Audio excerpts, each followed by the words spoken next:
everybody, welcome back to the channel. My name's Nicole and this is Dusty Book Sniffers, and today I'm here for a bit of a book haul. I know I'm supposed to be doing the Read What You Own challenge, but hey, I am in Sydney, so that means I am traveling and I couldn't help myself but buy some books. So let's get started.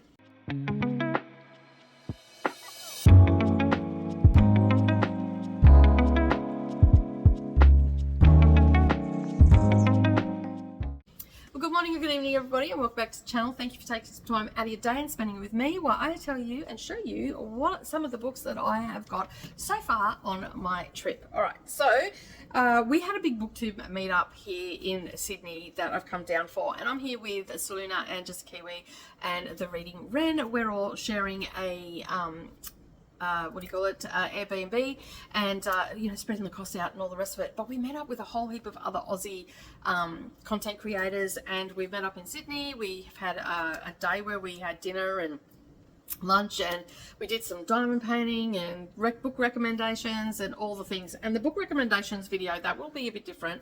I will do that when I get home because I've got to collate all those books together. And that will be a TBR that I will try to get done by the end of the year. So I will share that a little bit later on. But we have visited some bookstores and all the things. We're going back to visit some more today, which is Monday, the 2nd of June. And we also had a book swap as well. So, like a Secret Santa type thing. So I'm going to start with that one. And I put on my list Fundamentally by Nasba Younes, and this was a Women's Prize for Fiction book that ended up on the shortlist, so it was going to end up on my shelf either way. I've already read this one. I gave it 5 stars. I'll link the video up down below. You can go and check it out. But essentially, this is a book about a young woman that becomes part of the humanitarian aid in Syria, I think it was. No, in Iraq. Sorry, in Iraq, where she is helping to rehabilitate women that have got married to ISIS members, and so they want to, go back home and reintegrate into society. And it has got very much some dark humor in this. It's probably not everybody's cup of tea, but I thoroughly enjoyed it. It was a debut novel as well, and the author was actually someone that has worked in the peacekeeping side of the conflict in Iraq and Syria and all that sort of stuff, and worked for many different governments around the world. So quite the amazing CV from this author. But I now have this on my shelf.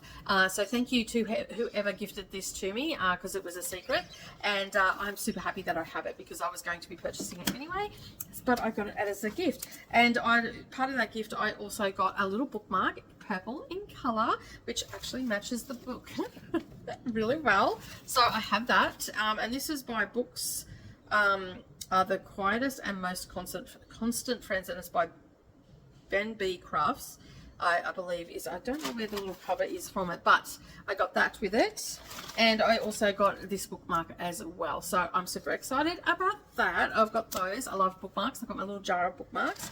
But while we were out and about, we actually went to a queer bookstore. It is the bookshop at Darlinghurst, and it has been queer books since 1982. And the owner of this bookstore was absolutely fantastic, very knowledgeable. Gave me some book recommendations, which I'll talk about a little bit about in another video. But I got a book that Coda and I are going to be doing a buddy read for. This is this is a TV show here in Australia on the Stan streaming service. It's called Invisible Boys. It's set in Western Australia in a small country town, and it is a coming of age story about 3 young lads that are discovering their sexuality in a place where they really have to keep everything hidden. Small country town, very closed-minded people and all that sort of stuff. And I believe we've got someone that Charlie is a hardcore rocker. Hammer is a footy jock with big AFL dreams, which is the Australian Football League. And then we've got Zeke, who is a shy overachiever, never macho enough for his family. But all 3 boys hide who they really are. When the truth is revealed, will it set them free or will it blow them apart? And that's all I really want to know. It's not a huge synopsis. It just tells you about them. In a small town, everybody knows who that you think thinks they know who you are. So Coda and I wanted to read this before we sat down and watched the show together. So I'm super excited about that. And I seen this because there was another cover that had the cast on the front and I didn't want that, and then I seen this one, which is the same one that Coda got. These stickers down here don't remove off, but this one does, so I'm happy about that. I don't want these are prize ones. So this one has won the Victorian Premier's Literary Award for 2023, I think it was. It's sort of covered up, I can't see, it's just got 20 and then a 2. We also have the Children's Book of the Year Awards for Notable Book, Western Australian Premier Book winner, and Better Reading, top 50 kids books voted by betterreading.com.au. So, and it was published by Fremantle Press, and I will be able to tell you. So it must have been 2020 that it won the prize, because it was published in 2019. So I'm super excited to get to that one. And then I also got a witchy book. This one is called Unnatural Magic. It is by C.M. Wagner, I think is how you pronounce the name. I love the cover. And this one is Omega write parameters of spells faster than any young man in her village. So when the Arcane Academy decides it's untoward to teach women magic, she sets sail for the city-state of Hexos in search of more enlightened attitudes. Tissa has never felt at home within her troll clan, striking out alone to find work in a human city. She stumbles on a half-dead soldier in the snow, and the two of them form an unexpected bond. But a string of mysterious murders draw them both into the deadly conspiracy, and now Honor and Tessa must uncover who is targeting trolls before their homeland is torn apart. And this is a debut novel. So it's fantasy, and it was published in 2019. First published in the US by Berkeley in 2019, and then published by Penguin Books in 2023.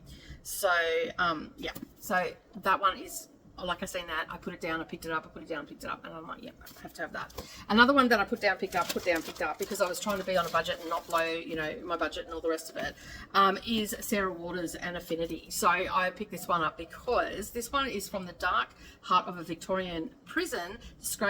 Disgraced spiritualist Selena Dawes weaves an enigmatic spell. Now you know why you're drawn to me, why your flesh comes creeping to mine, and what it's come for. Let it creep.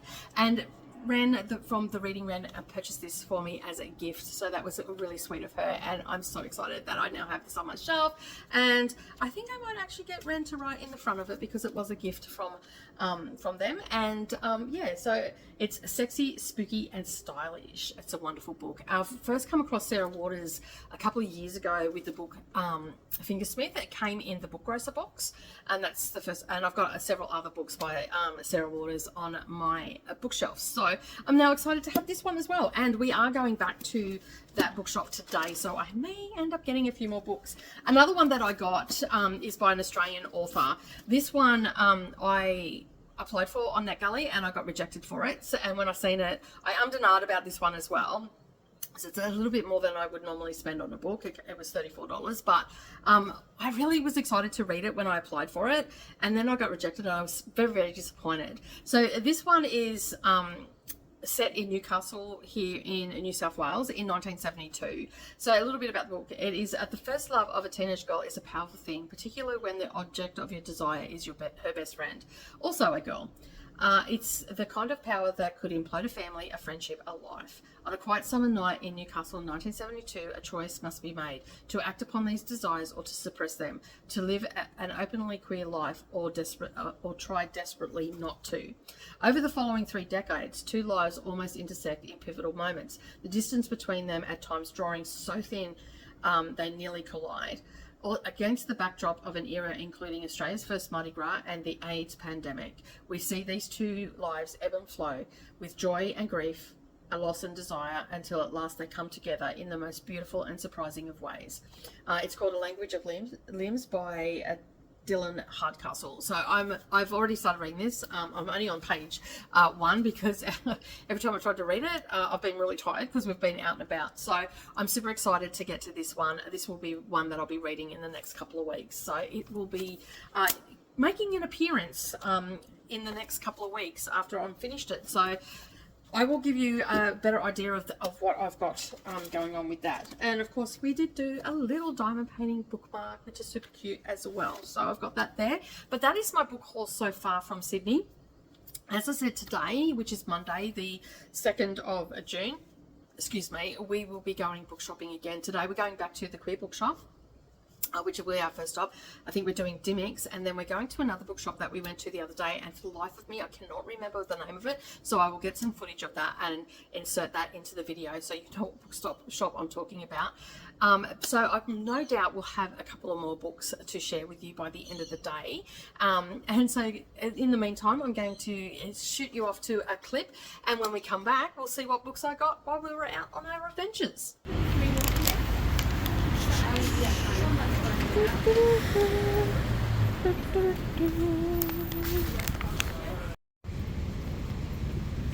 Look, Coda, we found a book for you. Thanks, Jess. So, I'm at the Darlinghurst bookshop, and we are back again. We were here on the weekend, but we're back again. It's a little bit quieter this time, so we get to have a look around. But, as you can see, it's wonderful. Say hello, Kiani. Jess, Wren, hello. Hello. It's a little bit more quieter this time. A little bit easier to read what's going on. There's some wonderful books in here. I'm buying another one. This one sounds really interesting. She's obsessed with a corpse that she found on her husband's grand estate. So yeah. Hi everybody, I am back home after being in Sydney, and on the last day we did a little bit more book shopping. We went back to the Queer Bookstore, we went back down to Queen Victoria Building and went to Abby's, and we also went up to, I can't think of the name of it, I can't think of it. But anyway, we ended up getting some more books and all the things. Now, if you haven't gone and watched Wren's video yet, make sure you check that out. It is linked up down below. So we had a great time. So you will get to see some of the bookstores that we went to, because I didn't take a lot of footage. But anyway, I ended up picking up another 3 books on my journey on that last day when we went to Vivid and all the things. And I also picked up a book that I wanted to get from the Queer Bookstore, but I figured that Savannah might have it, so I sent her a message, and she said yes, so I didn't worry about buying that. So I'm going to be reading that very soon, and I'll talk a little bit about that in just a moment. But let's take a visit back to the Queer Bookstore. This is the Darlinghurst bookstore bookshop, and I picked up 2 books from there. One of them is a collection of stories from the Stonewall Reader. This is Penguin's classic, obviously, but this is accounts of from the magazine. So it's drawing from the New York Public Library's archives. The Stonewall Reader presents a collection of first accounts, diaries, periodic literature, and articles from the LGBTQ magazines and newspapers chronicling the years leading up and the years following the Stonewall Uprising, the most significant event in history of the gay liberation movement and the catalyst for the modern day fight for LGBTQ rights. So I haven't read a lot around that era and all that sort of stuff. So I thought this would be a good place to start. It's got a couple of different stories in it. It's probably going to send me down a rabbit hole, but we need to learn about these things, right? It is spotlighting incredible activists like Sylvia Rivera, a co-founder of the Street Transvestite Action Revelers, called STAR, that's how it's abbreviated, and forgotten figures like Ernestine Erickson, I think is how you pronounce it, Eric Stein, one of the few African-American lesbian activists of the 1960s. The Stonewall Reader is a powerful testament to both the exceptional people who helped shape the movement and the crucial event that changed the course of LGBT rights in the United States. So I'm excited to read this and probably go down a bit of a rabbit hole and all the things. So it'll be, this is the 50th anniversary of the Stonewall Uprising, and this was published which happened in the 1960s, and this was published in 2019. So it's just a small collection. As I said, it's probably going to send me down a rabbit hole, but I'm always up for a good read. It's not unusual. I'm not usually a person that will read small short stories or anything like that. I do read them sometimes, but not very often. But when it's sort of non-fiction or it's about certain events or it's historical or something like that, I'm more inclined to read, short snippets from that, articles, all that sort of stuff. So I'm more inclined. And this is very much set up like that. So it's just articles and a few essays and all that sort of stuff. and from different activists and all the things that went with the Stonewall uprising and whatnot. So I'm excited to read that. So that is the first one. I seen that on the first day and I'm like, oh no, I'll watch my money. But when we went back on the second day, you went, you know what, I'm just going to get it. And I got it. So the next one that I got, which has got a huge funny story to this. I picked this up because the first paragraph hooked me in. But when I got back, I showed on my live stream, oh, these are a couple of books that I got. And Coda also purchased it, received it around the same time that I was in Sydney. So we both now have this. We're probably going to read it together. So this is called Blood on Her Tongue by Joanna Van Ven. I think is Veen, maybe is how you pronounce it. That is the cover there. I absolutely love the cover. That's what drew me in at first, because I couldn't quite make out the dog on there, and then also the title as well. Now this is a gothic vibe book, and it's been touted as a new gothic masterpiece, so I'm going to be there for the vibes of this book. I love a good gothic novel, and I believe it is also historical fiction as well. So this is set in 1887, and we're following the story of Lucy and Sarah. Sarah is mentally unwell at the moment. She has been diagnosed by the doctor temporarily insane. But what drew me into this is that Sarah is unwell. She refuses to eat. She mumbles non-sequentially. She is increasingly obsessed with a centuries-old corpse that has been discovered on her husband's estate. The doctor has diagnosed her as temporarily insane from a brain fever of the brain, and to protect her twin from a terrible fate in a lunatic asylum, Lucy must unravel the mystery surrounding her sister's condition. And I'm just going to leave it there because I will end up talking about this on the channel. I don't know.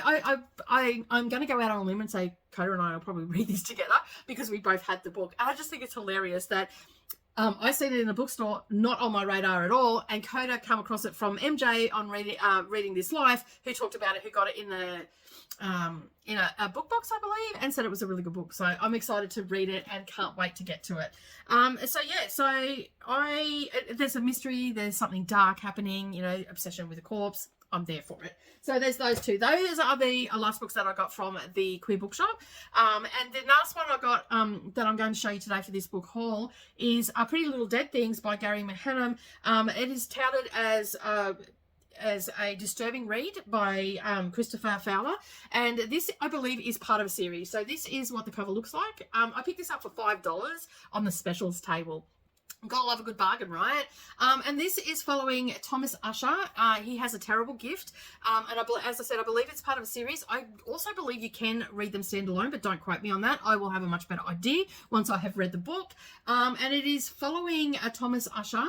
As I said, he's got a terrible gift, but following the car crash in which his wife and daughter are killed, he can see the recently departed, and it's not usually a pretty sight. When he is called in to investigate a violent death of the daughter of a prominent local gangster, Usher's world is torn apart once more. I believe this might be book 2. For the barriers between this world and the next are not as immutable as once believed. So one of the darkest, which is to say the brightest new stars, says Ramsey Campbell. So yeah, I'm gonna have to try and get the first book in this series, and I'll probably read them back to back, but I'm excited because I've not heard of this before, and that sounds really creepy. I think I'm going into my creepy gothic horror era at the moment, so I'm super excited to get to this one at $5. I mean, can't go wrong. However, I didn't buy anything else from any of the bookstores or anything that we went to. We went to the other one. Oh, and I can't think. It's a I think it's a Japanese name, but anyway, I will endeavour to get the name of it and insert it in to the video and all the things. Now, if you haven't gone and seen Wren's video, go and check it out. It's linked up down below. You can see some of the places that we went and the bookstores and all the things. But one of the books that I wanted to get from the Queer Bookstore was These Are Violent Delights. Now, this is by Mika Nemivira,